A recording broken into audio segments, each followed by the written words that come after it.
إن الحمد لله نحمده ونستعينه ونستغفره ونعوذ بالله من شرور أنفسنا ومن سيئات أعمالنا من يهده الله فلا مضل له ومن يضلله فلا هادي له وأشهد أن لا إله إلا الله وحده لا شريك له وأشهد أن محمدا عبده ورسوله أما بعد فإن خير الحديث كتاب الله وخير الهدي هدي محمد صلى الله عليه وآله وسلم وشر الأمور محدثاتها وكل محدثة بدعة وكل بدعة ضلالة وكل ضلالة في النار.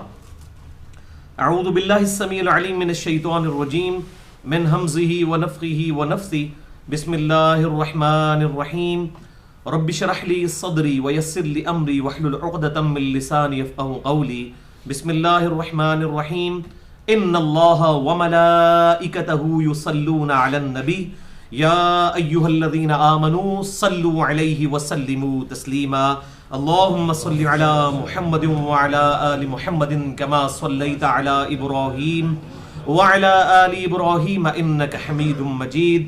اللهم بارك على محمد وعلى آل محمد كما باركت على إبراهيم وعلى آل إبراهيم إنك حميد مجيد. اللهم ربنا آتنا من لدنك رحمة وهيئ لنا من أمرنا رشدا. آمین. بھائیو الحمدللہ آج 26 مارچ 2016 کو ہفتے کے دن ہم انشاءاللہ تعالی سوال و جواب کی تیسری نشست منعقد کرنے جا رہے ہیں جو ہماری ویب سائٹ اہل سنت پاک.com پر مسئلہ نمبر 110C کے عنوان سے اپلوڈ ہوگی. ہمارے یوٹیوب کے چینل انجینئر محمد علی مرزا کے تھرو جو میرے نام پر ہے. اور یہاں پر میں ایک کلیریفیکیشن دے دوں کہ اگر آپ ہماری ویب سائٹ اہل سنت پاک.com پر جائیں گے تو آپ کو رائٹ کارنر میں فیس بک کا لنک بھی ملے گا اور اس سے نیچے 2 یوٹیوب کے لنک ملیں گے. اوپر والا جو ہے وہ ہے یوٹیوب کا لنک, اس کے اوپر لکھا ہے فار کمپلیٹ لیکچرز جس پہ تقریباً 300 کے قریب لیکچرز ہیں. اور نچلے والا جو اس میں یوٹیوب کا الگ سے چینل بنا ہوا ہے اس کے ساتھ لکھا ہوا ہے فار شارٹ کلپس. جتنے بھی ہمارے کلپس جو ہیں وہ فیس بک کے اوپر اپلوڈ ہوتے ہیں تقریباً 550-600 کے قریب جو ہیں وہ اس کے اوپر جو ہے وہ اپلوڈ ہو جاتے ہیں تاکہ بعد میں بھی اویلیبل ہوں. ویسے بھی ہمارا جو اس کا فیس بک کا جو اکاؤنٹ چل رہا ہے اس میں ویڈیو والے پورشن میں وہ پرانی ویڈیوز بھی اویلیبل ہوتی ہیں, تو اگر کسی کو شوق ہو تو وہ دیکھ بھی سکتا ہے. بہرحال ہمارا جو فیس بک کا اکاؤنٹ ہے وہ انڈیا سے ہمارے فیصل بھائی اور پاکستان سے ہمارے فرحان بھائی چلاتے ہیں, اور ساتھ ہی ساتھ جو واٹس ایپ کا اکاؤنٹ ہے وہ دعوت حق کے نام سے انڈیا سے فیصل بھائی چلا رہے ہیں الحمدللہ. تو اس میں میری کلیریفیکیشن پہلے بھی 8 اناؤنسمنٹس میری جو ہیں وہ اپلوڈ ہو چکی ہوئی ہیں کہ میں ڈائریکٹلی ان چیزوں کو نہیں دیکھتا. مجھ سے اگر کسی نے رابطہ کرنا ہے تو صرف ایک ہی ذریعہ ہے اور وہ میرا ای میل ایڈریس ہے mirza_95@yahoo.com, جس پہ ای میل کر کے اگر فون نمبر چاہیے ہو تو وہ بھی انشاءاللہ مل جائے گا. لیکن یہ فیس بک کے اوپر کمنٹس کرنا یا یوٹیوب کے اوپر کمنٹس کرنا اس کے جوابات میں نہیں دیتا کیونکہ میں چلا نہیں رہا ہوتا. ساتھ ہی ساتھ یہ بھی یاد رکھیں کہ ہماری اب کوشش ہے انشاءاللہ کہ تمام لیکچرز کی اینڈرائڈ اپلیکیشنز بھی بن جائیں, اور ساتھ ہی ساتھ جو ٹورنٹ سافٹ ویئر ہے اس کے اوپر بھی ورکنگ ہو رہی ہے, اور ساتھ انشاءاللہ تعالی یہ ہماری ویب سائٹ مزید انشاءاللہ امپروو ہو جائے گی کچھ عرصے تک انشاءاللہ تعالی. بھائیو آج کی گفتگو میں جتنی بھی آیات آئیں گی میں انشاءاللہ ان کے ریفرنسز دے دوں گا, اور جتنی احادیث آئیں گی انشاءاللہ ان کے ریفرنسز علماء حرمین بیروت اور دارالاسلام کی انٹرنیشنل نمبر کے مطابق دوں گا, جس کے مطابق پوری دنیا میں عربی کتب شائع ہوتی ہیں اور مکتبۃ الشاملہ اور باقی عربی سافٹ ویئرز بنائے جاتے ہیں. اور انشاءاللہ آج میں ساتھ ہی ساتھ مشکات المصابیح کے نمبر بھی بتاؤں گا جس کو میں نے انسائکلوپیڈیا آف حدیث ڈکلیئر کیا ہے, اور میں نے پورا لیکچر دیا ہے مسئلہ نمبر 111B مشکات المصابیح کے مکمل تعارف پہ کہ آپ کے پاس پوری کتب ستہ نہ ہو, بخاری مسلم ابو داؤد ترمذی نسائی ابن ماجہ, اور صرف ایک مشکات ہو تو آپ کے پاس احادیث کا خزانہ اویلیبل ہوگا. اور اس کا PDF ہماری ویب سائٹ اہل سنت پاک.com سے آپ مفت میں ڈاؤن لوڈ کر سکتے ہیں. انشاءاللہ آپ کو اس حوالے سے کوئی پرابلم نہیں ہوگی. اب اللہ کا نام لے کر انشاءاللہ آج کے سوالات کو شروع کرتے ہیں. آج 5 سوال انشاءاللہ ہم کور کریں گے, اور پہلا سوال ہی جو ہے وہ بڑا ڈنڈا سوال ہے میں اس کو ورڈ بائی ورڈ پڑھتا ہوں، اور یہ سوال جو ہے وہ اکثر لوگوں کی طرف سے ہوتا ہے، اس لیے میں اب کسی کا نام نہیں لے رہا کہ کس نے سوال کیا، بہرحال جنرل سوال ہے. ہم پابند ہیں کہ جو کچھ اللہ تعالیٰ نے کتاب و سنت سے متعلق علم دیا ہے، جو حق بات پتہ ہے وہ لوگوں تک پہنچا دیں، اور جو نہیں ہے تو آپ دیکھیں مجھے کئی لوگ ای میلز کرتے ہیں تو میں کئی ای میلز کے جواب میں لکھ دیتا ہوں سمپلی ایک فقرے میں آئی ڈونٹ نو، اور اس میں کوئی مطلب آر نہیں ہے. اگر آپ کو کوئی چیز نہیں پتا تو آپ لکھ دیں. کسی شخص کے عالم ہونے کی نشانی یہی ہے کہ جب اسے کوئی بات پتہ نہ ہو تو وہ زبردستی دینگا مشتی کرنے کے بجائے کہہ دے کہ مجھے نہیں پتا. تو یہ کسی شخص کے عالم ہونے کی نشانی ہے، اور اللہ تعالیٰ ہمیں یہ کوالٹی نصیب فرمائے کہ اگر ہمیں کوئی حق بات نہیں پتا کسی معاملے میں تو ہم خاموشی اختیار کریں اور سمپلی کہہ دیں کہ مجھے اس بات کا علم نہیں ہے. تو یہ پہلا سوال بڑا تگڑا قسم کا سوال ہے، بڑا کریٹیکل سوال ہے. میں اس کو ورڈ بائی ورڈ پڑھتا ہوں. علی بھائی، آپ نے تمام مکاتب فکر کے علماء اور بزرگوں کی غلطیاں نکالنے کا ٹھیکہ لے رکھا ہے، لیکن کیا آپ کو کبھی بھی کسی مسئلے میں غلطی نہیں لگی؟ اور کیا کبھی آپ نے بھی کسی مسئلہ میں رجوع کیا ہے؟ اگر ہاں تو زبانی کلامی نہیں بلکہ کچھ مثالوں سے اپنے رجوع واضح کریں. تو بھائیو، اس تلخ سوال کے جواب میں تو سب سے پہلے وہ آیت پڑھوں گا. سورۃ الانبیاء کی آیت نمبر 87 ہے. سیدنا یونس علی نبینا وعلیہ الصلوۃ والسلام کی دعا. اعوذ باللہ من الشیطان الرجیم، بسم اللہ الرحمن الرحیم. لا الہ الا انت سبحانک انی کنت من الظالمین. نہیں ہے کوئی معبود سوائے تیرے، اے اللہ تو تو پاک ہے، تو تو غلطی نہیں کر سکتا. انی کنت من الظالمین، بے شک میں ہی خطا کار ہوں. اور یہ توبہ کا بہترین طریقہ ہے. جامع ترمذی میں صحیح حدیث موجود ہے کہ آپ صلی اللہ علیہ وسلم نے فرمایا کہ جو شخص بھی یونس علیہ السلام کی دعا کے ساتھ اللہ کی طرف متوجہ ہوا تو اللہ تعالیٰ اسے کبھی محروم نہیں لوٹائے گا. اور اس کا اشارتاً ذکر جو ہے وہ قرآن حکیم میں بھی موجود ہے. سورۃ الانبیاء میں سورہ الصافات کے اندر کذالک ننجی المؤمنین، جس طرح ہم نے یونس کو نجات دی تھی اسی طریقے سے اہل ایمان کو بھی نجات دیں گے. حتیٰ کہ سورہ الصافات میں تو اس کا کلائمیکس آیا کہ اگر یونس علیہ السلام اس دعا کے ساتھ ہمیں یاد نہ کرتے پھر اسی دن مچھلی کے پیٹ سے نکالے جاتے جس دن کے مردے اپنی قبروں سے نکالے جائیں گے. یعنی اللہ تعالیٰ کا اتنا اس معاملے میں عطاب تھا، اور اللہ تعالیٰ نے اس دعا کی برکت سے ان کی اس لغزش کو الحمدللہ معاف فرما دیا. رہا غلطیاں نکالنے کا ٹھیکہ، تو بھائیو ہم تو صرف غلطیاں نکالتے ہیں نا، اور آپ لوگ جن علماء کے پیچھے چل رہے ہیں وہ آپ کو اسلام سے نکالتے ہیں. ہم تو صرف غلطی نکال کے تو کہتے ہیں کہ اب آپ کی اپنی مرضی ہے، اس کو قبول کرنا ہے کریں. انا ہدیناہ السبیل اما شاکرا و اما کفورا، ہدایت کا راستہ واضح کر دیا اللہ تعالیٰ نے. چاہے تو شکر گزاری کی روش اختیار کرو، چاہے انکار کر دو. لیکن علماء نے ٹھیکہ جو لیا ہوا ہے وہ یہ ہے کہ وہ آپ کو اسلام سے ہی خارج کر دیتے ہیں، تکفیر تک اتراتے ہیں. تو یہ جو ٹھیکے والا سوال ہے، ظاہر ہے کہ مجھے یہ دلی تکلیف ہوئی ہے اس بات کے اوپر، اور یہی بات ہمیں اس وقت بھی سوچنی چاہیے جب ہم کسی اور مکتب فکر کے علماء کی غلطیاں نکالتے ہیں تو اس وقت ہمیں یہ خیال کیوں نہیں آتا کہ ہمیں کس نے ٹھیکہ دیا ہوا ہے. تو یہ ٹھیکہ سب کے پاس ہے، ہم اس ٹھیکے کی مخالفت نہیں کرتے ہیں. آپ غلطی کریں علمی طریقے سے واضح کریں. تو اس کے جواب میں گھنٹوں بول سکتا ہوں، لیکن میں یہاں پر صرف 2 آیات، 2 صحیح الاسناد احادیث اور 2 اقوال پیش کروں گا تاکہ یہ ٹھیکے والا ورڈ جو ہے یہ ایڈریس ہو. یہ اکثر لوگوں کے سوال آتے ہیں اس حوالے سے. پہلی حدیث صحیح مسلم میں انٹرنیشنل نمبر کے مطابق 179 ہے، 179، اور مشکات میں اس کا نمبر ہے 157. عبداللہ ابن مسعود رضی اللہ تعالیٰ عنہ کہتے ہیں کہ نبی صلی اللہ علیہ وسلم نے ارشاد فرمایا کہ اللہ تعالیٰ نے کوئی پیغمبر بھی ایسا نہیں بھیجا مگر یہ کہ سب پیغمبروں کے ساتھ یہ معاملہ ہوا، انکلوڈنگ ہمارے محبوب صلی اللہ علیہ وسلم کے، کہ تمام نبیوں کے کچھ خاص حواری اور اصحاب ہوا کرتے ہیں جو تن من دھن اس نبی کے ساتھ لگا دیتے ہیں اور نبی کی مکمل پیروی اور اتباع اختیار کرتے ہیں. وہ جو خاص حواری، ڈیڈیکیٹڈ والنٹیئر لوگ جو ہوتے ہیں، جو خاص اصحاب ہوتے ہیں، وہ اس کی پیروی اختیار کرتے ہیں. لیکن جیسا ہی وہ خاص حواری فوت ہو جاتے ہیں تو چند ناخلف اور نالائق لوگ ان کے جانشین بن جاتے ہیں. یعنی صحابہ کے فوت ہوتے ہی، انبیاء کے دنیا سے جاتے ہی فوراً ان کے کنزیکٹو نالائق جانشین بن جاتے ہیں، جس میں اس امت میں بہت بڑی مثال جو ہے وہ یزید بن معاویہ ہے، ناخلف جانشین،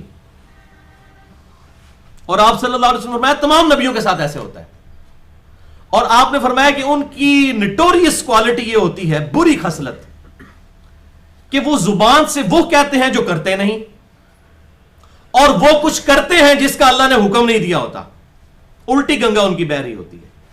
تو اب جو کوئی شخص ایسے لوگوں کے ساتھ ہاتھ کے ساتھ جہاد کرے، یعنی قتال کرے، تو وہ شخص مؤمن ہے، اور اگر کوئی ہاتھ سے نہیں کر سکتا اپنی زبان سے کرے تو وہ بھی مومن ہے، اور اگر کوئی زبان سے نہیں کر سکتا تو کم از کم اپنے دل سے جہاد کرے، اسے برا سمجھے، تو وہ بھی مؤمن ہے ایز اے لاسٹ ریزارٹ، کوئی بالکل ہی گیا گزرا ہے تو۔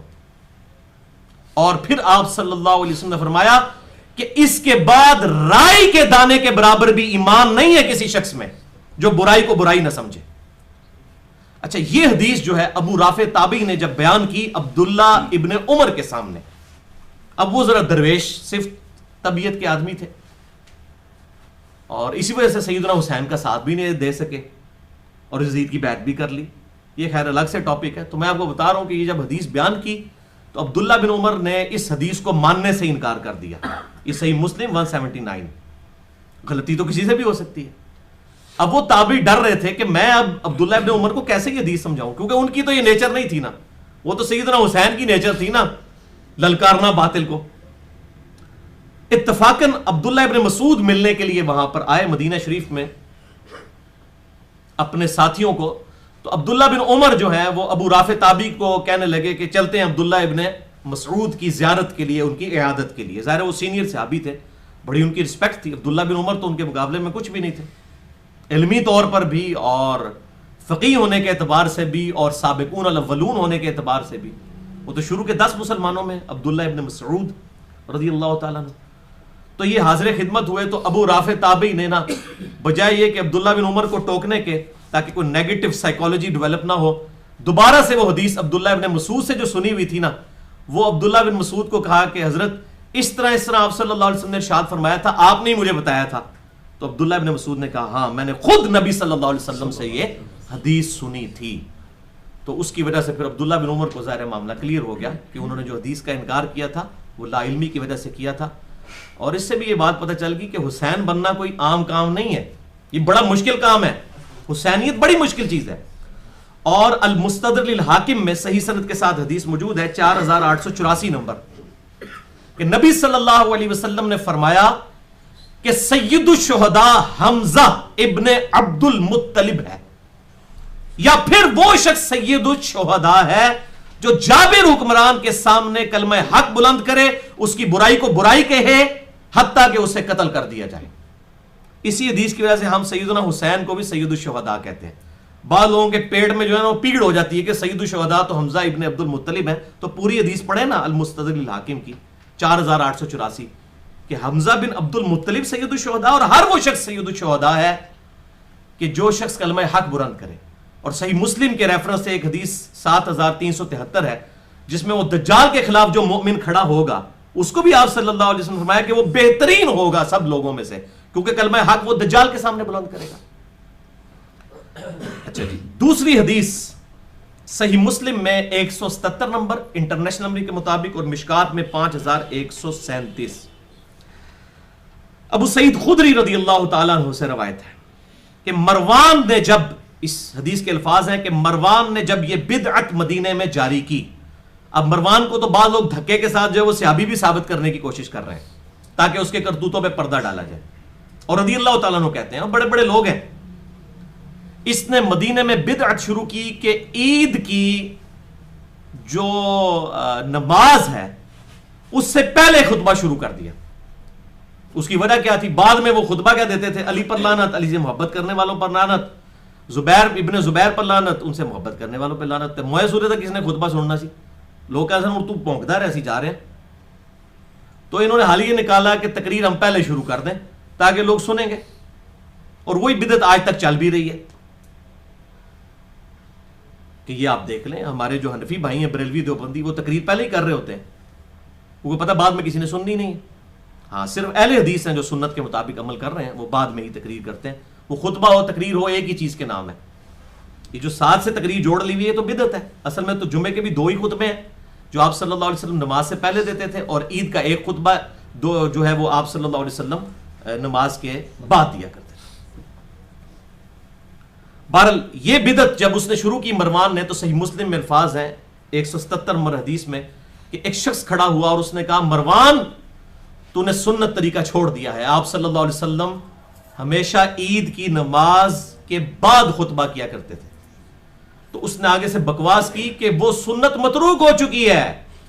او زمانے گئے بھائی، اور ابو بکر عمر عثمان و علی مر گئے نے، ان اسی دین دا بیڑا غرق کریں گے. یعنی میری ورڈنگ میں اگر آپ سنیں، یہ تابعین کے دور میں ابھی صحابہ زندہ ہیں، ابو سعید خدری وہیں بیٹھے ہوئے ہیں. صحابہ کے دور میں یہ دین کے ساتھ بیڑا غرق کر رہے ہیں بنو امیہ کے لوگ. اسی لیے میں کہتا ہوں بدماش حکومت ہے بنو امیہ کی. اور اب میرا وہ لیکچر بھی جو پمفلٹ بھی الحمدللہ جو ہے وہ اردو میں ٹرانسلیٹ ہو کے آ گیا. عربی میں تو میں نے پہلے لکھ دیا تھا. واقعہ کربلا کا حقیقی پس منظر 72 صحیح الاسناد احادیث کی روشنی میں. یہ صلاح الدین یوسف صاحب یا کفایت اللہ سنابلی صاحب کی جھوٹی تاریخ نہیں ہے لکھی ہوئی، یہ صحیح احادیث میں نے جمع کی ہیں. 150 اس میں طریق جمع کیے ہیں احادیث کے. عربی میں پہلے لکھا ہے تاکہ یہ حیضہ نکال دوں مولویوں کا. اس کے بعد اردو ترجمہ، اب الحمدللہ ہندی بھی آنے والا ہے کچھ عرصے تک، اور انگلش بھی ہو رہا ہے. پھر آپ دیکھیں ان کے ساتھ کیا ہوتی ہے. ان کی پبلک ان کو گریبان سے پکڑے گی جو ہمارے پیچھے پڑتے ہیں. یہ جناب دین کے آپ نبی صلی اللہ علیہ وسلم کے صحابہ زندہ ہیں، اور یہ مروان جو ہے یہ کہہ رہا ہے کہ وہ تو سنت ختم ہو چکی ہے، وہ تو ساڑھی مرضی چلنی ہے. تو ابو سعید خدری وہاں پر کھڑے ہوئے، انہوں نے کہا اس شخص نے حق ادا کر دیا کہ میں نے نبی صلی اللہ علیہ وسلم سے یہ بات سنی تھی کہ جو شخص بھی برائی کو دیکھے تو اگر ہو سکے تو اپنے ہاتھ سے روکے، ہاتھ سے نہیں روک سکتا تو اپنی زبان سے روکے. حالانکہ ابو سعید خدری نے خود نہیں روکا، وہ اس شخص نے جرأت کی ہے. ہر شخص میں نہیں اتنا ٹیمپرامنٹ ہوتا، سیدھی سی بات ہے. وہ دل والے معاملے میں رہے، اور اگر زبان سے نہیں کو روک سکتا تو دل میں برا جانے. لیکن ساتھ ہی آپ صلی اللہ علیہ وسلم کے الفاظ ہیں ذالک اضعف الایمان، یہ ایمان کا سب سے کمزور درجہ ہے کہ کوئی شخص برائی کو صرف دل میں برا سمجھے. یہ کمزور درجہ ہے. یعنی یہ اصل میں آپ صلی اللہ علیہ وسلم یہ کہنا چاہ رہے ہیں کہ خدا دے واسطے گونگے شیطان نہ بنو. اگر ذرا سی بھی ہمت ہے تو کم از کم زبان سے ضرور حق آواز کو بلند کر دو. الحمدللہ. تو یہ الحمدللہ اس حوالے سے صحیح بخاری کی وہ حدیث بھی یاد کر لیں 3461. آپ صلی اللہ علیہ وسلم نے فرمایا بلغوا عنی ولو آیہ، پہنچا دو میری طرف سے خواہ ایک آیت ہی تمہیں آتی ہو. یہ مولوی کہتے ہیں جی ہمارے مدرسوں کی جعلی ڈگریاں آگے لیں. ہمیں تو نبی صلی اللہ علیہ وسلم نے ڈگری دے دی ہے کہ اگر آپ کو ایک بات بھی آتی ہے، ایک آیت بھی آتی ہے تو آپ لوگوں تک پہنچا دیں. الحمدللہ. اچھا یہ 2 حدیثیں تو پوری ہو گئیں، ایک آیت تھی. دوسری آیت ہے سورۃ النساء کی آیت نمبر 59، بڑی مشہور ہے. یا ایھا الذین آمنوا اطیعوا اللہ واطیعوا الرسول واولی الامر منکم، اے ایمان والو اللہ کی اطاعت کرو، اللہ کے رسول کی اطاعت کرو، اور جو تم میں حکمران ہے اس کی اطاعت کرو. فَإِن تَنَازَعْتُمْ فِي شَيْءٍ فَرُدُّوهُ إِلَى اللَّهِ وَالرَّسُولِ، اور اگر تمہارا حکمران سے بھی جھگڑا ہو جائے تو اب حکمران کو بھی اتھارٹی نہیں ہے، معاملے کو اللہ اور اس کے رسول کی طرف پلٹاؤ گے. یعنی آج کی ڈیٹ میں کتاب و سنت کی طرف پلٹاؤ گے، کیونکہ آج اللہ اور اس کے رسول صلی اللہ علیہ وسلم ہمارے سامنے ایز این انسٹیٹیوشن ہے، پرسنالٹی تو سامنے موجود نہیں ہے. ان کنتم تؤمنون باللہ، اگر تم اللہ پر ایمان رکھتے ہو، والیوم الآخر، اور آخرت پر ایمان رکھتے ہو، ذالک خیر و احسن تأویلا، اسی میں تمہاری خیریت ہے اور اسی کا انجام بہتر ہونے والا ہے کہ معاملے کو اللہ اور اس کے رسول کی طرف پلٹا دو. الحمدللہ. یہ 2 آیتیں اور 2 اقوال. ایک قول جس میں پوری امت کا اجماع ہے اور تمام محدثین نے نقل کیا ہے، امام مالک سے رحمہ اللہ المتوفى 179 ہجری. وہ فرماتے تھے نبی صلی اللہ علیہ وسلم کی قبر مبارک کی طرف اشارہ کر کے کہ اس صاحب قبر کے علاوہ کوئی شخص ایسا نہیں ہے روئے زمین پر کہ جس کی کچھ نہ کچھ باتیں مردود نہ ہوں. صرف اس شخص کی ہر بات مقبول ہے، اس کے علاوہ ہر شخص کے ساتھ اختلاف کیا جا سکتا ہے، ہر شخص کے ساتھ. اور دوسرا دور حاضر میں بہت بڑے انٹلیکچوئل ایک پرسنالٹی، میں اس سے کئی معاملات میں اتفاق بھی کرتا ہوں اور اختلاف بھی رکھتا ہوں، لیکن حق بات کسی کی بھی ہو وہ قبول کر لی جائے. جاوید احمد غامدی صاحب کا وہ جملہ کہ علم کے میدان میں جذبات کی کوئی حیثیت نہیں ہوتی. علم میں آپ یہ نہیں کہیں گے کہ یار میرا دل نہیں مانتا، واللہ جب ہم لوگ بریلوی تھے نا تو ہمیں کوئی قل انما انا بشر مثلکم پڑھتا تھا تو ہمارا دل نہیں تھا آیت کی طرف مانتا. سیدھی سی بات ہے, ہماری ٹریننگ یہی ہوئی تھی. تو دل تو کسی کا نہیں مانتا, دل کے اوپر تو نہیں جانا آپ نے. علم کے میدان میں جذبات کی کوئی حیثیت نہیں ہوتی. آپ علمی طریقے سے غلطی کسی کی واضح کریں پھر چھوڑ دیں, جس نے بات قبول کرنی ہے وہ کرے گا. زبردستی گھوٹ کے کسی کو پلانا یہ ہماری ذمہ داری نہیں ہے. ہم نے صرف علمی طریقے سے دلائل سامنے رکھنے ہیں. جس کی مرضی ہے قبول کرے, جس کی مرضی ہے نہ قبول کرے. زبردستی کوئی کسی کو بھی حق گھوٹ کے نہیں, گھول کے نہیں پلا سکتا کسی کو. تو جسے شوق ہو غلطی نکالنے کا تو وہ ضرور نکالے, لیکن علمی طریقے سے. اب رہا رجوع کرنے کا معاملہ, تو الحمدللہ اس کی کئی ایک مثالیں موجود ہیں کہ میں نے کئی معاملات میں رجوع کیا ہے. اور میں نے آج بڑی دقت نظر سے اس کے اوپر جب سوچا ہے تو 5 مثالیں مجھے ملی ہیں. باقی اس کے علاوہ اگر چھوٹی موٹی چیزیں ہیں تو وہ تھیم سے نہیں ٹکرانے والی 5 ہی ابھی تک میرے رجوع ہیں آج کی ڈیٹ میں 26 مارچ 2016 تک. تو وہ انشاءاللہ ویڈیو ریکارڈنگ میں بھی آ جائیں گے. رجوع نمبر 1, مسئلہ نمبر 58 میں 14 دسمبر 2008 کو میں نے سنن دارمی کے حوالے سے ایک حدیث بیان کی تھی کہ سیدنا عمر فاروق رضی اللہ تعالیٰ عنہ نے تورات کے کچھ صفحے پکڑے ہوئے تھے تو آپ صلی اللہ علیہ وسلم ناراض ہوئے, آپ کا چہرہ مبارک سرخ ہو گیا اور آپ صلی اللہ علیہ وسلم نے سیدنا عمر کے ساتھ ناراضگی کا اظہار فرمایا اور فرمایا کہ آج موسیٰ علیہ السلام بھی زندہ ہوتے تو بھی پیروی کرتے میری. یہ بات تو ٹھیک ہے, لیکن یہ تورات کے اوپر آپ صلی اللہ علیہ وسلم کا ناراض ہونا اور یہ پورا واقعہ یہ بالکل جعلی روایت ہے. اور الحمدللہ میں نے اس کے اوپر رجوع بھی ریکارڈ کروا دیا تھا. شیخ زبیر لزئی صاحب نے مشکات کی تحکیم کے دوران, مشکات میں انٹرنیشنل نمبر کے مطابق 194 نمبر حدیث یہی آئی ہے, سنن دارمی کے حوالے سے اس کے فٹ نوٹ پہ لکھ دیا ہے.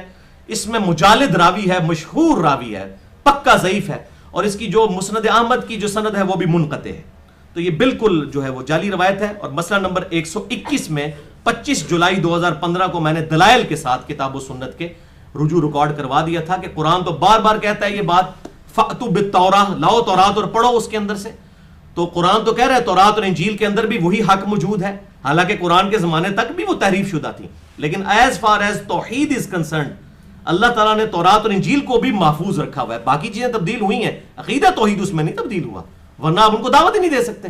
تو قرآن بار بار کہتا ہے ایتونی بکتاب من قبل ھذا او اثارۃ من علم ان کنتم صادقین, سورۃ الاحقاف کے پہلے رکوع میں. اے نبی صلی اللہ علیہ وسلم ان سے فرماؤ اگر تم سچے ہو اپنی بات میں تو اس کتاب کو نہیں مانتے, اس کتاب سے جو پہلی کتاب ہے وہ لے آؤ. اگر تم سچے ہو اس میں سے ہمارے ساتھ بات کرو, یا انبیاء کی وحی میں سے کوئی چیز چلتی آ رہی ہو. تو میں نے پورے دلائل کے ساتھ رد کیا تھا کہ یہ کتاب و سنت کی تھیم کے ہی بالکل خلاف ہے یہ والا واقعہ. باقی بات ٹھیک ہے کہ موسیٰ علیہ السلام کیا عیسیٰ علیہ السلام دنیا میں آئیں گے انشاءاللہ تو وہ آپ صلی اللہ علیہ وسلم کی سنت کے مطابق عمل کریں گے, لیکن روایت یہ جعلی ہے. رجوع نمبر 2, اسی مسئلہ نمبر 58 میں 14 دسمبر 2008 کو میں نے جامعہ ترمذی سے انٹرنیشنل نمبر کے مطابق 3095 نمبر روایت بیان کی تھی سورۃ التوبہ کی آیت نمبر 31 کے کانٹیکس میں کہ عدی ابن حاتم رضی اللہ تعالیٰ عنہ نے نبی صلی اللہ علیہ وسلم سے پوچھا, یہ قرآن حکیم میں جو آیت ہے سورہ التوبہ آیت نمبر 31, اتخذوا احبارهم ورهبانهم اربابا من دون اللہ, یہود و نصارہ نے اپنے علماء اور اپنے بزرگوں کو اللہ کو چھوڑ کر اپنا رب مان لیا تھا, تو اس سے کیا مراد ہے؟ تو آپ صلی اللہ علیہ وسلم فرمایا کہ کیا تم اپنے علماء اور بزرگوں کی حلال کردہ چیز کو حلال اور حرام کردہ چیز کو حرام نہیں ٹھہرا لیتے تھے بغیر کتاب و سنت کے دلائل کے؟ تو انہوں نے کہا ایسا ہی تھا. تو یہ روایت بھی بالکل جعلی ہے, اور اس کی سپورٹ میں اس کی تھیم کو ہم صحیح مانتے ہیں, اور اس سے بہتر ہمارے پاس صحیح الاسناد احادیث اور قرآن حکیم سے آیات موجود ہیں جو میں نے مسئلہ نمبر 71A میں ریکارڈ کروا دی تھی, اور اسی میں 16 فروری 2013 کو 71A مسئلے میں میرا اس روایت کے بارے میں رجوع بھی ریکارڈ تھا. اور امام ترمذی نے خود اس حدیث کو ضعیف ڈکلیئر کیا ہے. اس میں غطیف نام کا راوی ہے جو کہ پکا ضعیف راوی ہے, اور مسند احمد والا جو اس کا طریق ہے وہ بھی منقطع ہے. تو یہ بالکل جعلی روایت ہے, اور شیخ زبیر صاحب نے بھی جو ہے انوار الصحیفہ میں لکھ دیا یہ بالکل جعلی روایت ہے. رجوع نمبر 3, مسئلہ نمبر 41 میں 19 مئی 2012 کو میں نے نبی صلی اللہ علیہ وسلم کے ریفرنس سے ایک سنی سنائی بات بیان کر دی تھی. ظاہر ہے وہ سب میں مشہور ہے, ایون اہل حدیثوں نے بھی اپنی کتابوں میں لکھی ہیں جو محققین لوگ ہیں. باقی بریلوی دیوبندیوں کا تو اتنا شغف نہیں ہے اس طرح کا کہ جی نبی صلی اللہ علیہ وسلم سدرۃ المنتہا سے بھی آگے چلے گئے. تو یہ بالکل جعلی اور جھوٹی بات ہے, یہ کسی ضعیف حدیث میں بھی موجود نہیں ہے. بہت بڑا دعویٰ ہے, ضعیف حدیث میں بھی نہیں ہے کسی. صحیح حدیث تو چھوڑ دیں, بالکل یہ لوگوں کی منہ کی بات ہے. اور میں نے الحمدللہ واقعہ معراج پہ 3 لیکچرز ریکارڈ کروائے تھے. اس میں جو پہلا ہی لیکچر تھا مسئلہ نمبر 126A 3 اکتوبر 2015 کو میں نے اپنا رجوع ریکارڈ کروا دیا تھا کہ نبی صلی اللہ علیہ وسلم سدرۃ المنتہا سے آگے نہیں گئے، وہیں پر آپ کی ملاقات اللہ تعالیٰ کے ساتھ ہوئی۔ ملاقات، دیدار والی بات الگ چیز ہے، وہ میں نے ریکارڈ کروا دی ہے۔ ملاقات کے لیے دیدار ہونا شرط نہیں ہے، اور جبرائیل علیہ السلام بھی وہاں تر رہے، اس کا نام سدرۃ المنتہا ہے، وہ انتہا ہے۔ تو یہ میری الحمدللہ اس پہ ریکارڈنگ ہو چکی ہوئی ہے۔ رجوع نمبر 4، اسی مسئلہ نمبر 41 میں 19 مئی 2012 کو میں نے اللہ تعالیٰ کی اسماء و صفات کے حوالے سے لیکچر دیا تھا، جس سے میں آج بھی 99.9% ایگری کرتا ہوں۔ صرف ایک مسئلے میں مجھے خطرہ تھا، اور اس معاملے میں میں ایک سٹیپ پیچھے آ گیا ہوں، اور اس میں نے سلفیوں کے یعنی اہل حدیث کے حق میں تھوڑا سا غلوب کر دیا تھا استواء علی العرش والے مسئلے میں۔ باقی اسماء و صفات کا مسئلہ بالکل ٹھیک ہے۔ تو اس میں میرا اب رجوع ریکارڈ ہو چکا ہے مسئلہ نمبر 132 میں، ابھی حال ہی میں 13 فروری 2016 کو، جس میں نے محتاط رویہ اختیار کیا ہے کہ اللہ تعالیٰ اپنے عرش پر مستوی ہے جیسا کہ اس کی شان کے لائق ہے۔ اس کا کوئی انکار کرے وہ تو دار اسلام سے خارج ہے، اس پہ ایمان لانا واجب ہے، لیکن کیفیت اس کی مجہول ہے۔ اور ساتھ ہی ساتھ اللہ تعالیٰ اپنے عرش پر مستوی ہوتے ہوئے اپنی شان کے لائق، بغیر اس کی بھی تعویل کیے ہوئے، جس طرح ہم استواء علی العرش کی تعویل نہیں کرتے، اس کی بھی تعویل کیے بغیر وہ ہمارے ساتھ ہے جیسا کہ اس کی شان کے لائق ہے۔ اور یہ مجھے ہمت اس لیے ہوئی کہ جب شاہ ولی اللہ دہلوی کی میں نے وہ کتاب پڑھی حجت اللہ البالغہ، انہوں نے بھی اسماء و صفات کے مسئلے میں شاہ ولی اللہ دہلوی المتوفی 1176 ہجری، جو اہل سنت کے امام ہیں، بریلوی، دیوبندی، اہل حدیث، تینوں ان کو اپنا مجدد مانتے ہیں۔ ان کی جو پرانی کتابیں انفاس العارفین اور باقی شرعیہ کتابیں، ان سے انہوں نے توبہ کر لی تھی۔ میں نے پورا لیکچر ان پہ ریکارڈ کروا دیا، مسئلہ نمبر 113 شاہ ولی اللہ دہلوی پر۔ یہ حجت اللہ البالغہ ان کی زندگی کی آخری کتاب ہے، تقریباً 1500 صفحوں پر ہے، اردو ترجمے کے ساتھ شائع ہو چکی ہے، انہوں نے عربی میں لکھی تھی۔ تو اس میں انہوں نے لکھا ہے کہ اسماء و صفات کا مسئلہ جو ہے، میں آپ کو اگر ٹرانسلیٹ کروں تو یہ 24,000 وولٹ ہے، اس کو ہاتھ ڈالنے کی ضرورت ہی نہیں ہے۔ وہ کہتے ہیں آپ اس معاملے میں اللہ ہی کو تفویض کریں، اسی میں ہی عافیت ہے۔ اور دوسری ہمت کی ہے ہمارے پاکستان میں اہل حدیث مکتبہ فکر کے بہت بڑے عالم دین، میں ان کی پرسنلی بہت عزت کرتا ہوں، اگرچہ کئی معاملات میں مجھے اختلاف ہے، اور بہت انٹلیکچوئل پرسنالٹی ہیں، عرب سے پڑھ کے آئے ہوئے ہیں، اور انجینئرنگ یونیورسٹی لاہور جو دنیا کی چند بڑی یونیورسٹیز میں ہے، اس میں اسلامیات کے ڈپارٹمنٹ کے ہیڈ رہے ہیں، وہ ریٹائرڈ ہوئے ہیں۔ جماعت الدعوہ کے امیر حافظ سعید صاحب حافظہ اللہ، ان کی کتاب ہے عقیدہ و منہج کے نام سے، انہوں نے سیم یہی بات لکھی ہے۔ اب میں ان اہل حدیث علماء سے پوچھتا ہوں کہ حافظ سعید صاحب کو آپ اہل سنت سے خارج کریں نا، اگر آپ کی جرت ہے تو۔ انہوں نے لکھا ہے کہ اللہ تعالیٰ اپنے عرش پر مستوی ہے جیسا کہ اس کی شان کے لائق ہے، اور وہ ہمارے ساتھ بھی ہے جیسا کہ اس کی شان کے لائق ہے۔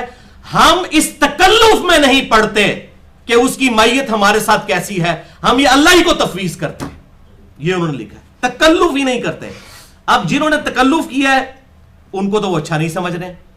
اب میں یہ دیکھتا ہوں کہ یہ اب حق پرستی کا مظاہرہ کریں اور ان کے اوپر بھی فتویٰ لگا دیں کہ وہ اہل سنت سے خارج ہیں، کیونکہ فتوے کا ٹھیکہ تو ان لوگوں نے لیا ہوا نا، آٹے میں نمک جو لوگ ہیں جن کی شناخت ہی کوئی نہیں ہے، اور وہ لوگ ٹھیکہ لیتے ہیں۔ میں مولویوں کی بات کروں، تمام مکاتب فکر کی، کسی ایک کو نہیں میں ہٹ کر رہا۔ تو اس کی وجہ سے الحمدللہ مجھے ہمت بندی میری، اور میں پھر وہ کلپس دیکھتا ہوں، اس طرح فتوے لگا رہے ہوتے ہیں، اور وہ ایک کال بڑا پیش کر رہے ہوتے ہیں شرح عقیدہ طحاویہ سے، حالانکہ عقیدہ طحاویہ امام طحاوی المتوفی 321 ہجری کی طرف جھوٹی منسوب کتاب ہے۔ شیخ زبیر لیزئی رحمہ اللہ المتوفی 1435 ہجری، انہوں نے الحدیث رسالے میں لکھ دیا کہ یہ بالکل بے سند کتاب ہے۔ اس سے جناب وہ طالب الرحمان شاہ صاحب بھی پڑھ کے سنا رہے ہوتے ہیں کہ جو یہ نہ کہے وہ بھی کافر، جو یہ بھی نہ کہے وہ بھی کافر، جو یہ بھی نہ کہے امام حنیفہ فرماتے کافر۔ اور بھائی ابو حنیفہ نے لکھی ہی نہیں کتاب، نہ امام طحاوی تک کو کتاب ثابت ہے، جعلی کتاب ہے جو تسی جعلی والے پیش کر دو، جس طرح وہ بت والی حدیث وہ جناب پیش کرتے ہیں جی، بغلوں میں بت رکھ کے آتے تھے اس لیے رفع دین ہوتا تھا، وہ کیڑی کتاب وچ گل لکھی ہے؟ تو یہ عقیدہ طحاویہ خود ہی جعلی ہے، پھر اس کی شرح لکھنی۔ تو میں نے اس لیے اس میں جملہ بولا تھا کہ ہم کسی سلف کی لکھی ہوئی کتاب کے پابند نہیں ہیں، کئی کتابیں تو ثابت ہی نہیں ہیں، وہ اللہ کو خود جواب دیں گے۔ تو یہ بالکل جعلی کتاب ہے، اور امام حنیفہ کا قول جو پیش کرتے ہیں، جب کتاب ہی جعلی ہے تو وہ قول ہی بالکل جعلی ہے اس حوالے سے۔ تو لیکن ساتھ ہی ساتھ اس میں یہ بات بھی یاد رکھیں کہ اللہ تعالیٰ کو عرش پر ماننا یہ واجب اور فرض ہے. اور میں یہ کہتا ہوں خصوصاً بریلوی مکتب فکر کے لوگوں کو کہ کم از کم خود سورہ طٰہٰ کا ترجمہ احمد بریلوی صاحب المتوفیٰ 1340 ہجری کا پڑھ لیتے. انہوں نے الرحمن علی العرش استویٰ کا ترجمہ اتنا زبردست کیا ہے کہ میں کہتا ہوں یہی میرا عقیدہ ہے اور پوری امت کا عقیدہ ہے. رحمان اپنے عرش پر مستوی ہوا جیسا کہ اس کی شان کے لائق ہے. انہوں نے مستوی کا ترجمہ بھی نہیں کیا, وہ اپنے عرش پر مستوی ہوا جیسا کہ اس کی شان کے لائق ہے. اور ظاہر ہے کہ عرش کوئی ہمیشہ تو نہیں, وہ تو مخلوق ہے. جب عرش نہیں تھا اس وقت اللہ کہاں تھا؟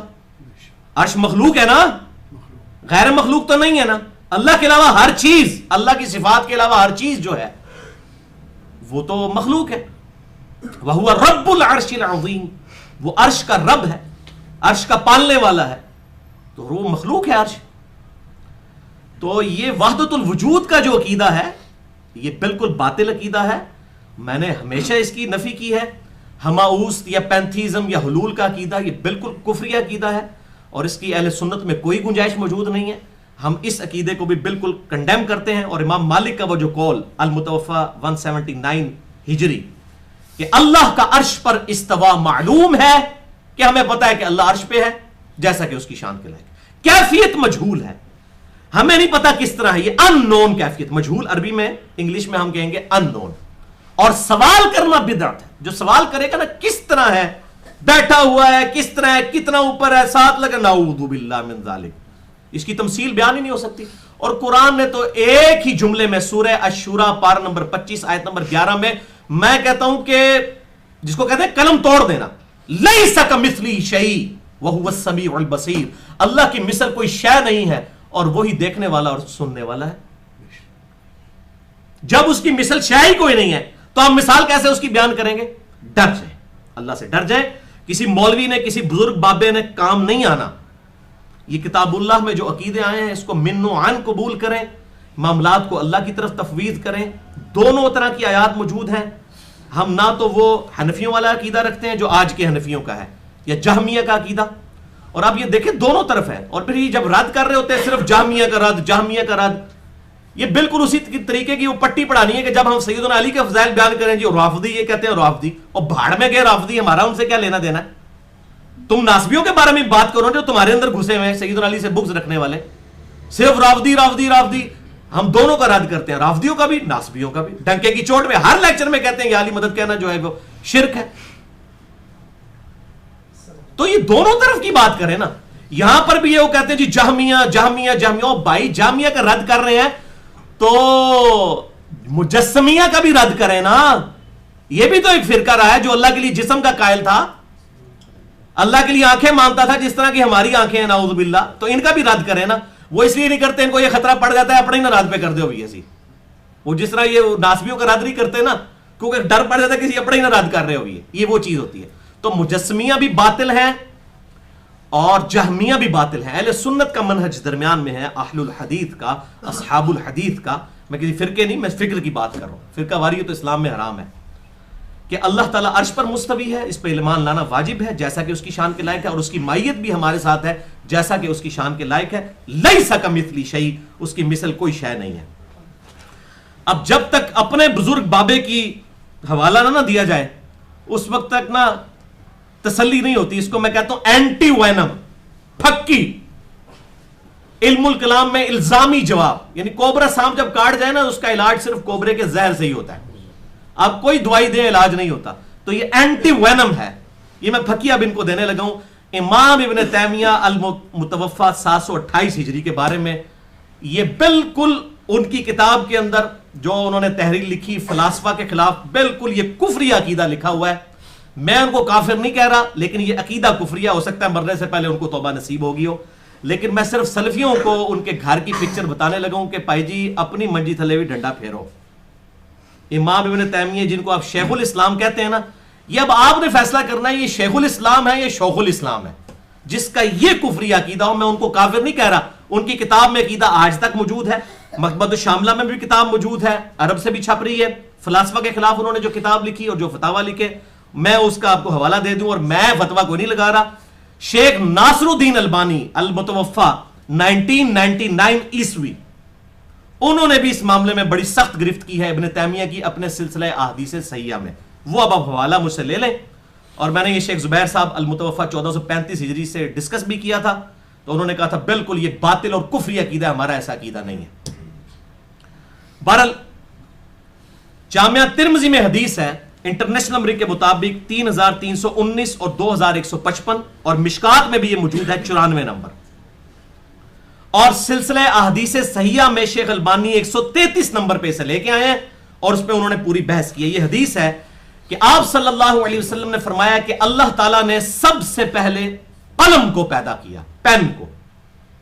الذی علم بالقلم, قلم سے لکھنا, نون والقلم وما یسترون. تو قلم کی اللہ تعالیٰ نے قسم یاد فرمائی ہے. سورۃ القلم ہے, سورۃ الملک سے اگلی 68 نمبر سورت, پارہ نمبر 29 کی دوسری سورت. تو اس کی تفسیر میں بھی امام ترمذی حدیث لے کے آیا, نمبر میں نے بتا دیا, مشکات کا نمبر بھی بتا دیا 94 نمبر, کہ اللہ تعالیٰ نے سب سے پہلے قلم کو پیدا فرمایا اور پھر اس سے فرمایا کہ لکھ جو کچھ ہو چکا اور جو ہونے والا ہے. تو اس نے مکمل تقدیر لکھ دی. سب سے پہلے اللہ تعالیٰ نے قلم پیدا کیا. سب سے پہلے جو چیز پیدا ہوگی وہ پہلی مخلوق ہوگی نا, اس سے پہلے تو کوئی مخلوق, جب پہلے کا لفظ بول رہے ہیں آپ صلی اللہ علیہ وسلم, تو اس سے پہلے کوئی مخلوق نہیں ہوگی. اچھا, اس میں بعض لوگ ہیں جی اس قلم کو کہا گیا کہ لکھ جو کچھ ہو چکا اور جو ہونے والا ہے, تو کہتے ہیں پہلے بھی کچھ ہویا ہے. اور پہلے پائی یہ ہویا کہ قلم خود پیدا ہویا ہے, اے لکھیا انہیں, ساڑھے کو پھکی لے لو. جب نبی صلی اللہ علیہ وسلم ایمبیگوس جملہ بولیں گے نعوذ باللہ, مبہم جملہ, اس کو ہم اردو میں کہتے ہیں مبہم, جس کا کوئی معنی نہ ہو, پہلی چیز قلم پیدا فرمائی, اسے کہا لکھ جو ہو چکا اور جو ہونے والا. ہو چکا کیا کہ قلم پیدا ہوا, تو پہلی مخلوق ہے قلم. اس سے پہلے اللہ تعالیٰ کی کوئی مخلوق نہیں ہے. اب شیخ البانی نے پھر رد کیا اس معاملے میں ابن تیمیہ پر, کہ انہوں نے فلاسفہ کے جواب دیتے ہوئے, جس طرح کہ یہاں پر وہ جہمیہ کا جواب دیتے تھے, لوگ مجسمیہ ہو جاتے ہیں, اور رافضیوں کا جواب دیتے دیتے ہوئے خود ناسبی بن جاتے ہیں, وہ اعتدال تو ہٹ جاتا ہے, تو وہ بھی پھر دوسری طرف چلے گئے. باقی یہ جو ابن بطوطہ نے جھوٹا الزام لگایا نا امام ابن تیمیہ پر, کہ وہ اپنی ممبر کی سیڑھی سے نیچے اترتے تھے اور کہتے تھے اللہ تعالیٰ کا نزول بھی ایسا ہی ہوتا ہے جیسا کہ میں سیڑھی سے اترا ہوں, یہ بالکل باطل اور جھوٹا الزام ہے. امام ابن تیمیہ نے ایسی بات کبھی نہیں کی, ابن بطوطہ نے جھوٹ بولا ہے ان کے اوپر. تو جو جھوٹی بات ہے وہ جھوٹی ہے, ہم تو اس کو مطلب اپنی دشمنی نبھانے کے لیے تو کوئی معاملہ نہیں کریں گے, جو حق بات ہے وہ کریں گے. تو شیخ البانی نے سلسلہ حدیث صحیحہ 133 نمبر میں پھر رد کیا, اور انہوں نے کہا کہ فلاسفہ کے رد میں جو ابن تیمیہ نے کتاب لکھی اس میں انہوں نے ایک جملہ لکھ دیا کہ حوادث کی بھی کوئی ابتدا نہیں ہے. یہ حادث اور قدیم کو سمجھ لیں, علم الکلام کی ٹرمز ہے. قدیم کہتے ہیں جو ہمیشہ سے ہو. ہمیشہ سے کون ہے؟ صرف اللہ. اللہ کے علاوہ اگر آپ کسی بھی چیز کو ہمیشہ سے مانیں گے نا تو آپ کافر ہو جائیں گے. تو امام نے تیمیہ نے کہہ دیا کہ حوادث کی بھی کوئی ابتدا نہیں ہے, وہ بھی ہمیشہ سے ہے. حادث وہ چیز ہوتی ہے جو بعد میں ہو, حادثہ بھی ہم لفظ بولتے ہیں. یہ ایک حادثہ ہے, یہ پنجابی والا حادثہ نہیں, جو واقعہ ہونے والی چیز. قلم پہلا حادثہ ہے جو قلم ہے. اب وہ فلاسفہ کا رد کر رہے تھے, فلاسفہ نے کہیں کہہ دیا کہ اللہ تعالیٰ نے قلم سے پہلے پھر کیا اللہ تعالیٰ فارغ تھا. اس کے جواب میں کہا نہیں اللہ تعالیٰ ہمیشہ سے ہی کام کر رہا تھا. تو وہ کرتے ہیں ان کا حوادث کی بھی کوئی ابتدا نہیں. اب یہ عقیدہ صراحتاً کفری عقیدہ ہے, اس میں کوئی شک نہیں ہے. اور میں امام نے تیمیہ پہ کفر کا فتویٰ نہیں لگا رہا ہوں, ان کی اس عبارت کے اوپر لگا رہا ہوں. اور شیخ البانی نے پھر بڑے سخت الفاظ لکھے ہیں. انہوں نے کہا کاش ابن تیمیہ یہ بات نہ لکھتا, ہمارے دل میں اس کے لیے کوئی ایسی بات نہ آتی. اور وہ آگے لکھتے ہیں گرفت کرتے ہوئے کہ ابن تیمیہ کا یہ کلام جو ہے یہ اسی طریقے سے باطل کلام ہے جس طرح کے فلاسفروں کا کلام باطل ہے. ابن تیمیہ کے اس کلام سے بچنا واجب ہے اور لوگوں کو بچانا بھی واجب ہے. لو جی, شیخ البانی صاحب کہہ رہے ہیں کہ ابن تیمیہ کے اس بلنڈر سے, یہ بلنڈر بالکل میں کہوں گا بلنڈر, کفر تو بہت مطلب بڑی بات ہے نا, بلنڈر اور یہ غلطی, اس سے بچنا واجب ہے, لوگوں کو بچانا واجب ہے. تو میں نے آج الحمدللہ یہ حق ادا کر دیا, تاکہ اب یہ جس نے گالیاں نکالنی ہیں وہ پھر ان کو نکالے جنہوں نے لکھا ہے, ہم نے تو نہیں لکھا. تو ہم نے الحمدللہ اس حوالے سے حق واضح کر دیا الحمدللہ. پانچواں رجوع, وہ بھائیو داڑھی کی مقدار کے بارے میں اکثر لیکچر میں کہہ دیتا تھا کہ لمبی داڑھی رکھنا افضل ہے, مٹھی کے بعد کاٹنا جائز ہے. پھر میں نے اس سے رجوع بھی کر لیا مسئلہ نمبر 33 میں 24 مارچ 2012 کو. اور اس میں نے یہ بالکل میرا چیلنج آج تک قائم ہے, کسی بندے کے پاس جواب نہیں ہے, کہ نبی صلی اللہ علیہ وسلم کی داڑھی ہے ہی مٹھی تھی, قدرتاً کاٹتے نہیں تھے آپ, وہ ترمذی میں روایت ہے, وہ جعلی ہے. آپ کی داڑھی ہے ہی مٹھی تک تھی. شمائل ترمذی سے میں نے ثابت کیا کہ نہر تک آپ صلی اللہ علیہ وسلم کی داڑھی تھی.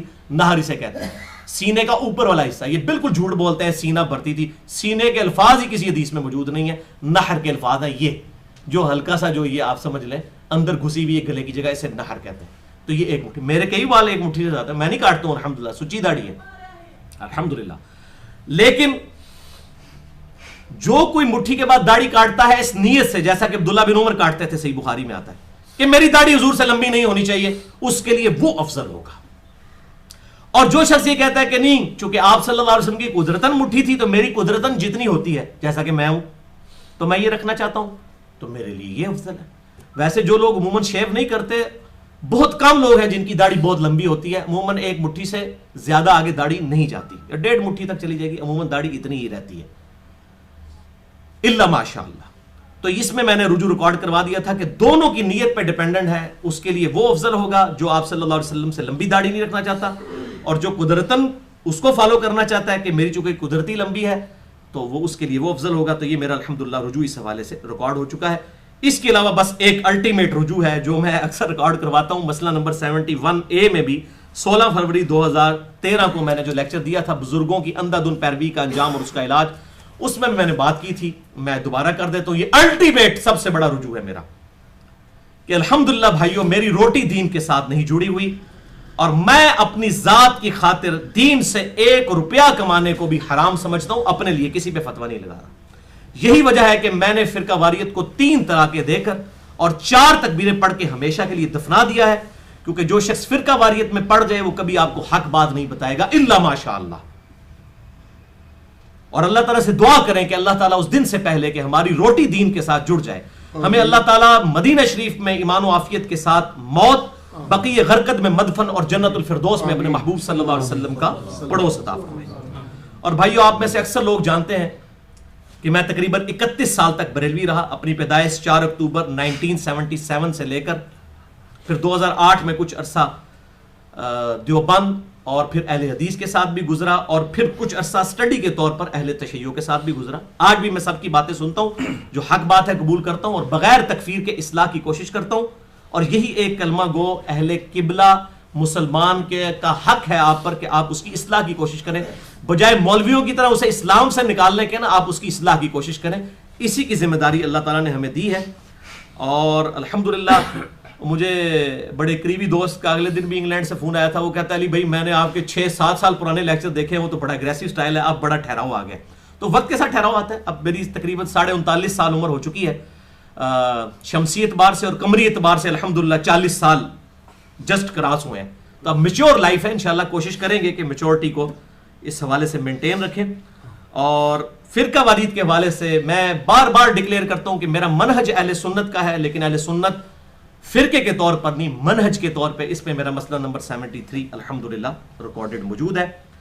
اب انشاءاللہ تعالی ہم باقی سوال کور کریں گے جو انشاءاللہ چھوٹے چھوٹے ہیں, اور ہماری گفتگو ٹائملی انشاءاللہ ختم ہو جائے گی. لیکن ایک دفعہ دروشی پڑھ لیجئے. اللہم صلی علی محمد وعلی آل محمد کما صلیت علی ابراہیم وعلی آل ابراہیم انک حمید مجید. اللہم بارک علی محمد وعلی آل محمد کما بارکت علی ابراہیم وعلی آل ابراہیم انک حمید مجید. آج کا سوال نمبر 2, نماز کے تشہد میں رفع سبابہ یعنی یہ شہادت کی انگلی کو تشہد میں بلند کرنا, اس کا سنت طریقہ کیا ہے, اور کیا اسے حرکت دینا بھی سنت ہے؟ تو بھائیو, اس حوالے سے صحیح مسلم میں اوپر تلے 6 احادیث موجود ہیں انٹرنیشنل نمبر کے مطابق 1307 سے لے کر 1312 تک, اور مشکات میں 906 سے لے کر 908 تک 2 صحابہ سے, ابن عمر اور ابن زبیر رضی اللہ تعالی عنہما, ان سے کہ نبی صلی اللہ علیہ وسلم جب بھی نماز میں تشہد میں بیٹھا کرتے تھے تو بیٹھتے ہی آپ صلی اللہ علیہ وسلم اپنی یہ درمیان کی انگلی اور انگوٹھے کا حلقہ بنا لیا کرتے تھے یوں, اور یہ 2 انگلیاں بند کر کے. ایک یہ طریقہ ہے ان 6 حدیثوں میں, اور دوسرا یہ ہے کہ آپ صلی اللہ علیہ وسلم 53 کا عدد بناتے تھے. اب یہ عربی میں سمجھانا ذرا مشکل کام ہے، وہ لمبا اور ٹائم لگ جائے گا. 53 یہ ہے کہ آپ یہ تینوں انگلیاں بند کر کے اس شہادت کی انگلی کی جڑ کے اوپر یہ انگوٹھا رکھ لیں. اس کو کہتے ہیں 53 کا عدد، جو عرب میں شمار کیا جاتا تھا ہاتھ کے اوپر. یہ دونوں طریقے سنت ہیں، یہ بھی اور یہ بھی. یہ دونوں صحیح مسلم میں نے نمبر بتا دیے. اور پھر آپ صلی اللہ علیہ وسلم تشہد میں بیٹھتے ہی یہ کر لیا کرتے تھے. اس سے یہ بات پتہ چلی کہ یہ بالکل باطل بات ہے کہ اشہد ان لا الہ الا اللہ پہ اٹھانی ہے، اشہد ان لا پہ اٹھانی ہے اور الا اللہ پہ گرانی ہے. یہ کسی ضعیف حدیث میں بھی نہیں ہے. صحیح تو چھوڑ دیں. بیٹھتے ہی آپ صلی اللہ علیہ وسلم یہ کام کیا کرتے تھے. اور اس حوالے سے جو فقہ حنفی کے بعض علماء کا یہ موقف ہے، سب کا نہیں لیکن بعض علماء کا یہ موقف ہے کہ یہ تشہد میں انگلی اٹھانا حرام ہے. دیکھیں، اور یہ پھر اپنے بابوں کے ایسے فالوور ہیں کہ شیخ احمد سرہندی، جنہیں مجدد الف ثانی لوگ کہتے ہیں، المتوفا 1036 ہجری، انہوں نے باقاعدہ حرام کا فتویٰ لکھا ہے. اور یہاں پہ بھی جتنے نقشبندی مجددی ہیں نا، یہ تشہد میں انگلی نہیں اٹھاتے ہیں، بابا جی کو فالو کر رہے ہیں. اور پھر بریلوی مطبع فکر میں ہی غلام رسول سعیدی صاحب، اللہ تعالیٰ ان کی غلطیاں معاف فرمائے، میرے استادوں میں سے ہیں، دنیا سے جا چکے ہیں، اللہ تعالیٰ ان کو نیک کاموں کا اجر دے اور غلطیوں سے جو ہے وہ درگزر فرمائے. انہوں نے باقاعدہ پھر تقریباً 40 صفحوں پر مجدد الفسانی المعروف شیخ احمد سرہندی کا رد لکھا ہے شرح صحیح مسلم میں کہ ان کا عقیدہ بالکل باطل ہے. تو یہ بریلوی مطبع فکر کے سمجھ لیں اس دور کے سب سے بڑے محدث غلام رسول سعیدی صاحب، جو حال ہی میں فوت ہوئے ہیں، انہوں نے رد شرح صحیح مسلم میں شیخ احمد سرہندی کا لکھا ہے. تو وہ کہتے ہیں انگلی اٹھانا ہی حرام ہے. اب رہا مسئلہ انگلی سے، یہ تو ہو گیا انگلی کا اشارہ کرنا، یوں کرنا یا یوں کرنا تشہد میں، یہ تو اشارہ ہوا. اب دوسری چیز ہے انگلی کو حرکت دینا، یہ الگ سے چیز ہے. مسلم شریف میں حرکت کا ذکر نہیں، صرف اشارے کا ذکر ہے. تو اس میں یہ بات امپلائیڈ ہے کہ ابن زبیر اور ابن عمر رضی اللہ تعالی عنہما نے آپ صلی اللہ علیہ وسلم کو تشہد میں اس وقت آبزرو کیا ہے کہ آپ نے صرف انگلی سے اشارہ کیا ہوا تھا، ہلا نہیں رہے تھے. یہی مطلب نکلا، ورنہ وہ کہتے کہ ہلا بھی رہے تھے. اس کا مطلب ہے تشہد میں کچھ ایسا پیریڈ بھی ہے جس میں آپ نے نہیں ہلانی اور کچھ دیر کے بعد ہلانی ہے. یہ صحیح مسلم میں امپلائیڈ ہو گیا. اور وہ وقت کیا ہے؟ سنن ابی داؤد میں 957 نمبر، سنن نسائی میں 890 نمبر اور مشکات میں 911 نمبر حدیث ہے. وائل بن حجر رضی اللہ تعالیٰ عنہ کہتے ہیں کہ میں نے نبی صلی اللہ علیہ وسلم کو دیکھا کہ آپ جب تشہد بیٹھتے تو یہ درمیانی انگلی اور انگوٹھے کا حلقہ بنا لیتے اور آپ صلی اللہ علیہ وسلم یحرکھا و یدعو بہا، اس کو حرکت دیتے اور دعا اس کے ساتھ مانگتے. اور دعا آتی ہے درود شریف کے بعد، یعنی دعا کی حالت میں اسے ہلاتے تھے. اسی لیے وہ مسلم شریف میں ابن زبیر اور ابن عمر سے یہ نہیں آیا کہ وہ ہلا رہے تھے، اس وقت صرف اشارہ ہے، دعا میں اسے ہلانا ہے. لہذا شیخ زبیر علی زئی صاحب کا موقف بالکل ٹھیک ہے، جو انہوں نے میرے ساتھ انٹرویو دیا تھا جو 17 جون 2009 کو 100 کوسچنز ود شیخ زبیر علی زئی، تقریباً 50,000 سے زیادہ لوگ دیکھ چکے ہیں. میرے ساتھ 1 to 1 ان کا انٹرویو تھا، اس میں بھی انہوں نے کہا کہ صرف دعاؤں میں اسے ہلانا ہے. اور بعض جو علماء عرب ہیں اور یہاں پر بھی کچھ کٹر قسم کے سلفی جو ہیں، سب نہیں کچھ لوگ، ان کا یہ موقف باطل ہے کہ پورے تشہد میں اسے ہلانا ہے، نہیں، صرف دعاؤں میں. اب دعاؤں میں امپلائیڈ یہ ہے کہ پھر پہلے تشہد میں نہیں ہلائیں گے، اس میں بھی آپ دعائیں پڑھ سکتے ہیں. آپ صلی اللہ علیہ وسلم ثابت ہے، دعا تک پہنچے تو ضرور کریں، وہ میں حوالہ بھی دے دیتا ہوں. آخری تشہد میں تو دعاؤں کے اندر اسے ہلانا ہے. اور اس حوالے سے شیخ زبیر صاحب نے توضیح الاحکام پہ بھی صفحہ نمبر 386 پہ یہ بات لکھ دی کہ صرف دعاؤں میں ہلانا ہے. آج سے 4 مہینے پہلے مجھے انڈیا سے ایک ای میل آئی جی. اب وہ ایک بڑے مشہور مولوی صاحب ہیں، میں ان کا نام نہیں لیتا، انڈیا کے ہیں، وہ پھر بالکل پرسنل بات ہو جائے گی. اکثر باتیں بے حوالہ کرتے ہیں، بلکہ میں نے تو مطلب ڈاکٹر ذاکر نائک کے علاوہ تو میں نے کسی کو نہیں دیکھا کہ وہ حوالے دیتا ہو یا میں حوالے دے رہا ہوتا ہوں. باقی تو سارے جو منہ میں آتا ہے وہ بول رہے ہوتے ہیں بغیر حوالوں کے. تو اس نے بھی یہ بات کر دی کہ نہیں جی نہیں، ہم تو اس لیے یہ جو الفاظ ہیں یحرکھا و یدعو بہا، تو پورا تشہد ہی دعا ہے، تو اس لیے ہم پورے کو دروشی بھی دعا ہے. آن دا فیس آف آرگومنٹ بات بالکل ٹھیک ہے کہ دروشی بھی دعا ہے. تو میں نے اس بھائی کو جس نے ای میل بھیجی، میں نے کہا بات یہ کہ بھائی قیام جو ہے سورۃ الفاتحہ قرات نہیں ہے کیا؟ ہے، لیکن جب ہم قیام کی بات کرتے ہیں ہم کہتے ہیں قیام تین چیزوں کا مجموعہ ہے: ثنا کا، جسے ہم دعائے استفتاح کہتے ہیں، سورۃ الفاتحہ اور پھر قرات. حالانکہ فاتحہ بھی قرات ہے لیکن ہم 3 حصوں میں ڈیوائڈ کرتے ہیں. اسی طریقے سے تشہد جو ہے یہ 3 حصوں کا مجموعہ ہے: اللہ کی حمد، درود شریف اور دعا. وہ کہتا ہے جی دلیل پیش کریں. میں نے کہا دلیل میں پیش کر دیتا ہوں، پھر دیکھتے ہیں آپ مانتے ہیں کہ نہیں مانتے. پھر وہی ہوا کہ آج 4 مہینے گزر کے ماننے سے انکار کر دیا.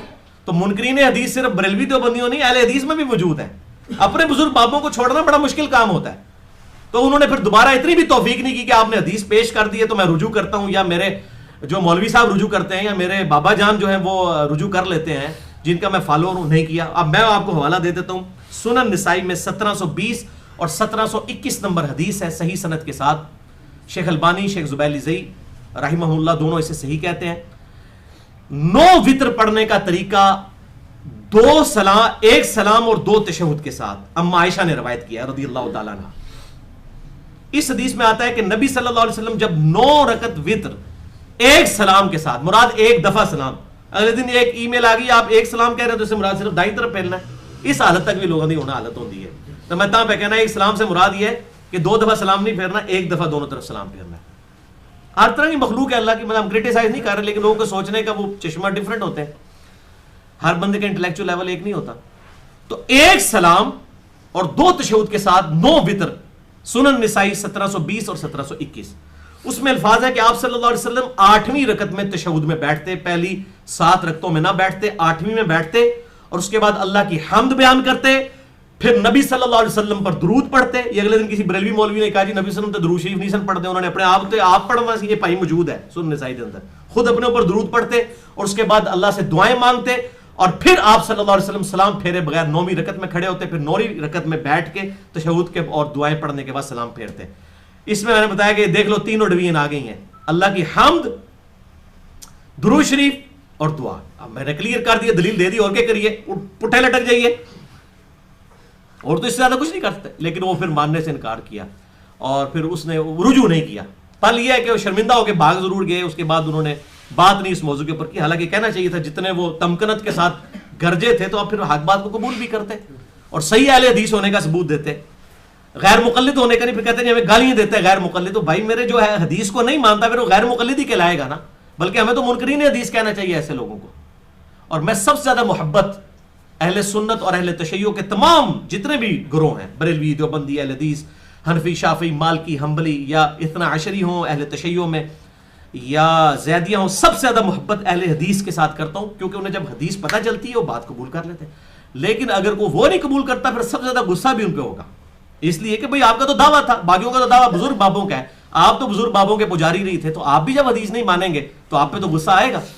تو آپ لائک اسٹوڈنٹ کے اوپر ہی غصہ زیادہ ہوتا ہے نا ٹیچر کا، تو اب مانے کہ یار یہ بات حق ہے، نہیں قبول کی۔ تو اس حدیث سنن نسائی 1720 اور 21 کے اندر سلفیوں کے لیے بھی پھکی ہے، سارے سلفی نہیں جو کٹر قسم کے وہ والے ہیں، اور حنفیوں کے لیے پھکی ہے کہ ان کے نزدیک وطر ہے واجب، اور واجب اور فرض نماز میں وہ کہتے ہیں کہ جیسے ہی آپ درود شریف پڑھ لینا اللہم صلی علی محمد تو سجدہ صاحب واجب ہو جاتا ہے۔